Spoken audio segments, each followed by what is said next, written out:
Welcome to the Rocking Horse Shop.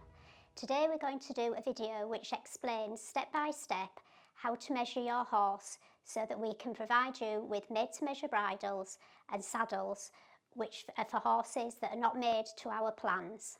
First of all, we're going to start with the A measurement. This gives us the size of your horse, either small, medium or large. You measure right from its shoulder straight across its body to its rump without going round any corners, literally just straight across the profile of the horse, and this one is a large. The first letter that we do is the F measurement, and this is the measurement down the side of its face.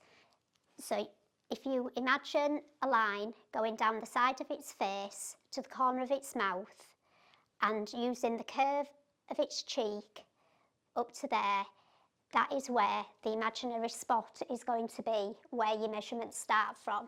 So if you use a pencil, it can be rubbed off. Just put a tiny little spot on there, and that's where we will start and finish all our measurements. So your F measurement goes from this spot to the corner of its mouth, and that's your F measurement. And now we go to the G measurement, and this is for its throat lash. So we measure from your little pencil mark all the way down the side of its face, under its chin, and to the same point on the other side of its head.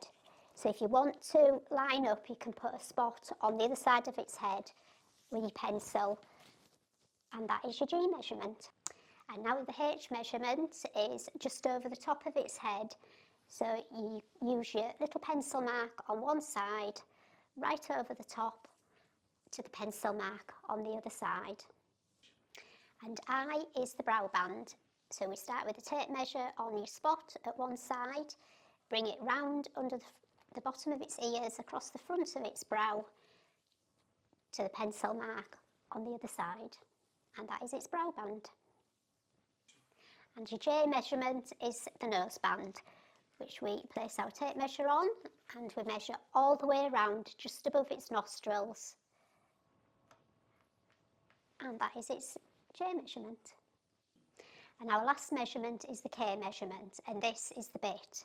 So we take the tape measure, we slide it inside its mouth, and you measure right to the very edge of where the wood is. You don't want this to be too tight, otherwise when someone is riding it, it will rub and take the paintwork off. So we allow about 1 millimetre at each side of the tape measure. And that is your K measurement.